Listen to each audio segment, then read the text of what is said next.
রাধে রাধে জয় জগন্নাথ। ভিডিওটি টিকে শেষ পর্যন্ত দেখি প্লিজ অনুরোধ। ভুল কହୁଛି ঠিক କହୁଛି ଖାଲି ଟିକେ କହିକି ଯିବେ କମେଣ୍ଟ ବକ୍ସରେ।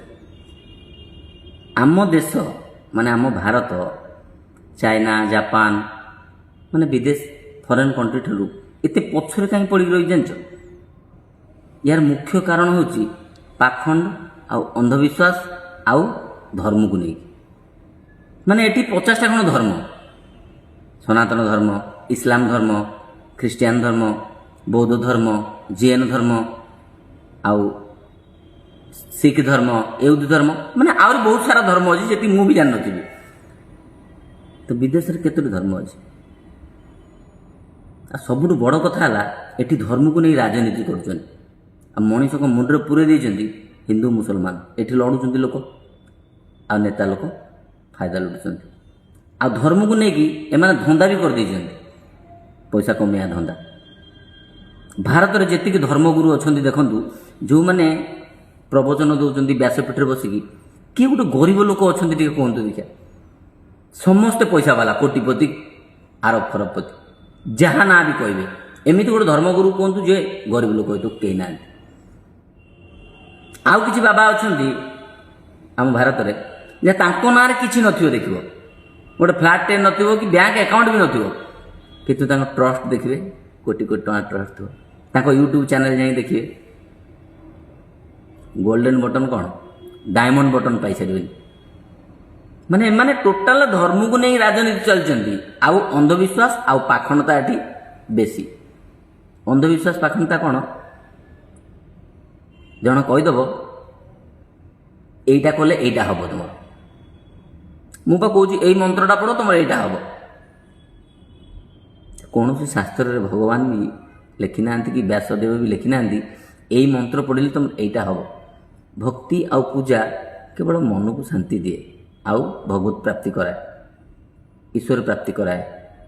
ପୂଜା ଆଉ ଭକ୍ତି ହେଉଛି ମନର ଆସ୍ଥା ଆଉ ବିଶ୍ୱାସ। ସିଏ ବାବା କହିଲାଣି ଫୁଙ୍କିଦେମି ତୋର ଏଇଟା ରୋଗ ଭଲ ହେଇଯିବ।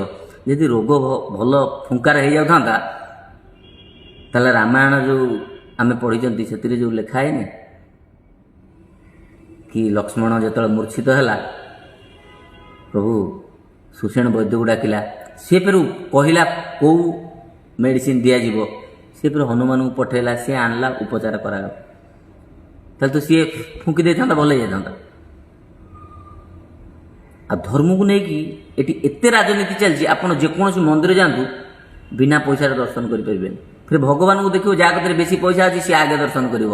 ଇଏ ଗୋଟେ ନିୟମ ଭଗବାନ କହିଛି, ଯିଏ ପଇସା ବାଲା ସେ ଆଗେ ଆସିବ, ଯିଏ ସାଧାରଣ ମଣିଷ ଗରିବ ଲୋକ ସେ ପଡ଼ି ଉଠି ଯିବ।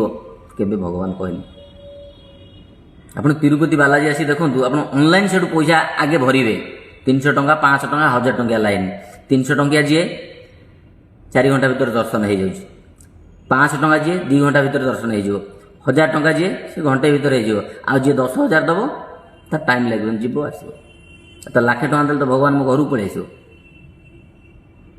ଏଇଟା ତ ଏଠି ଟୋଟାଲ ଧର୍ମକୁ ନେଇ ରାଜନୀତି ଆଉ ଧର୍ମକୁ ନେଇ ପଇସା କମାଉଛନ୍ତି। ଇସ୍କନ ବାଲାଙ୍କୁ ଦେଖନ୍ତୁ, ଆରେ କ'ଣ ପାଇଁ ତୁମେ ଏତେ ଝଗଡ଼ା କରୁଛ? ଯଦି ଗୋଟେ ପରମ୍ପରା ଅଛି ଜଗନ୍ନାଥ ସଂସ୍କୃତିର, ଓଡ଼ିଶାର ଶ୍ରୀକ୍ଷେତ୍ର ଧାମର, ରଥଯାତ୍ରା କେବଳ ଆଷାଢ଼ ମାସ ଶୁକ୍ଳପକ୍ଷ ଦ୍ୱିତୀୟା ତିଥି, ସେଇଥିରେ ହିଁ ରଥଯାତ୍ରାଟି ହୁଏ। କେହି ବି ଦେଖିବେ ଓଡ଼ିଶାରେ କୌଣସି ଲୋକ ରଥଯାତ୍ରା ଆଗରୁ ଗୋଟେ ଏଡ଼ିକି ଛୁଆକୁ ଦେଖିବ, ସିଏ ବି ରଥ ଟାଣୁନଥିବ। ତମର କ'ଣ ଗୋଟେ ଅଲଗା ଶାସ୍ତ୍ର ବାହାରିଲା ନା କ'ଣ? ନା ତମେ ଅଲଗା ଶାସ୍ତ୍ର ଲେଖିଲ? କାହିଁକି ଏସବୁ ହେଉଛି? ପଇସା କମେଇବା। ପୁରୀ ମନ୍ଦିର ଆପଣ ଯାଉଛନ୍ତି, ଲୋକ କହୁଛନ୍ତି ଲୁଟୁଛନ୍ତି, ପଣ୍ଡା ନେଇଯାଉଛନ୍ତି, ଦର୍ଶନ କରିକି 500 1000 ଟଙ୍କା ନେଉଛନ୍ତି। ସମସ୍ତଙ୍କ ପାଖରୁ ତ ସେ ନେଉନାହାନ୍ତି। ଯାହାର ଜଲ୍ଦି ଥିବ ସିଏ 500 1000 ଦେଇକି ଭିତରକୁ ଯାଉଛି। ସାଧାରଣ ମଣିଷ ଦେଖିବେ ଲକ୍ଷ ଲକ୍ଷ ଲୋକ ଲାଇନ୍ ଦେଇକି ଯାଉଛି। ଆପଣ ତିରୁପତିକି ଯାଆନ୍ତୁ, ବିନା ପଇସାରେ ଲାଇନ୍ ଦେଇକି ଦର୍ଶନ କରିବେ। ମୁଁ କରିକି ଆସିଛି, 18 ଘଣ୍ଟା ଲାଗିଛି ମୋତେ। ମୁଁ ମୋ ସାଙ୍ଗ ଯାଇଥିଲା କୈଳାସ, ମିଶ୍ରାଜୀ, ଦ୍ୱିବେଦୀଜୀ, ଏମାନେ ସବୁ ଯାଇଥିଲୁ। ଆମେ 18 ଘଣ୍ଟା ଲାଇନ୍ ଦେଇଛୁ। ଆଜି ଲାଇନ୍ ଦେନୁ, କାଲି ଯାଇକି ଦର୍ଶନ ହେଲା ଆମର। କାହିଁକି ନା ବିନା ପଇସାରେ ଯାଇଥିଲୁ। ସେଠି ଯେ 300 ଟଙ୍କା ଦେଇଥାନ୍ତୁ 4 ଘଣ୍ଟା ଭିତରେ ହେଇଯାଇଥାନ୍ତୁ। ଆଉ ପୁରୀରେ ତ କମ୍ ସେ କମ୍ ସେତିକି ତ ସୁବିଧା ଅଛି। ବରଂ 2 ଘଣ୍ଟା 4 ଘଣ୍ଟା ଲାଗୁ, ତୁମେ ବିନା ପଇସାରେ ଦର୍ଶନ କରିକି ଆସିପାରିବ। ସେତିକି ତ ବାହାର ନାହିଁ। ବାଙ୍କେ ବିହାରୀ ଯାଆନ୍ତୁ, ବୃନ୍ଦାବନ ଦେଖିବେ। ବୃନ୍ଦାବନରେ ଆପଣ ବାଙ୍କେ ବିହାରୀ ଯିବେ, ଦର୍ଶନ ସାଧାରଣ ଏ ହିସାବରେ ଦର୍ଶନ କରିବେ। ଟିକେ ଭିତରକୁ ଯିବେ, ଯେଉଁ ରଡ଼ ସେପଟକୁ ଗଲେ କହିବେ 100 ଟଙ୍କା ଦିଅ, ଆମେ ପର୍ଚି କାଟିକି ସେପଟକୁ ଛାଡ଼ିଦେବୁ। ଆପଣ କେଦାରନାଥ ଯାଇକି ଦେଖନ୍ତୁ, ଲୋକ ଖଚ୍ଚରରେ ଯାଉଛନ୍ତି, କିଏ ହେଲିକପ୍ଟରରେ ଯାଉଛନ୍ତି, ସବୁଆଡ଼େ ଧନ୍ଦା। ଆଜି ଆମ ଭାରତ ଏଇଥିପାଇଁ ପଛରେ ପଡ଼ିଛି, ଏଠି ଅନ୍ଧବିଶ୍ୱାସ ଆଉ ପାଖଣ୍ଡ ଆଉ ଧର୍ମକୁ ନେଇ ରାଜନୀତି। ଏଠି ଯେତେ ବଡ଼ ବଡ଼ ଧର୍ମଗୁରୁ ସବୁ ଅଛନ୍ତି ସମସ୍ତେ କୋଟିପତି, କେହି ଗୋଟେ ଗରିବ ଲୋକ ନାହାନ୍ତି। ତଥାପି ଲୋକ ବୁଝିପାରୁନାହାନ୍ତି। ସେ ପାର୍ଟି ପାଇଁ ଚିଲେଇଲାଣି ତ ଇଏ ଏ ପାର୍ଟି ପାଇଁ ଚିଲେଇଲାଣି। ଯିଏ ଆସିବ ସିଏ ହିଁ ଲୁଟିବ। କାରଣ ଭାରତବର୍ଷରେ ଏମିତି ଜିନିଷଟେ ସମସ୍ତଙ୍କ ମୁଣ୍ଡରେ ପୁରେଇ ଦେଇଛନ୍ତି, ସେ ଆଉ କେବେ ବାହାରିବନି। ଆଉ ସେଟା ସମସ୍ତେ ଜାଣିସାରିଲେଣି। ଏବେ ଧୀରେ ଧୀରେ ଲୋକ ସଚେତନ ହେଲେଣି, ବୁଝିଲେଣି। ଶିକ୍ଷା ଯେତେ ଆଗକୁ ଗଲାଣି, ଲୋକ ଜାଣିପାରିଲେଣି ଅନ୍ଧବିଶ୍ୱାସ କ'ଣ, ପାଖଣ୍ଡ କ'ଣ, ଆଉ ବାବା କ'ଣ। ଓଡ଼ିଶାରେ ଦେଖନ୍ତୁ ଏବେ ବି ଲୋକ ସାରଥୀ ପଛରେ ଦୌଡ଼ୁଛନ୍ତି। ଠିକ୍ ଅଛି, ତମେ ତମ ସାରଥୀକି ଭଲ ପାଅ, ସାରଥୀ ତମ ମହାପ୍ରଭୁ, ସାରଥୀ ତମ ଆଣ୍ଠୁଆ ଗୋପାଳ, କିନ୍ତୁ ତମେ ସେଟାକୁ ହୃଦୟରେ ରଖ।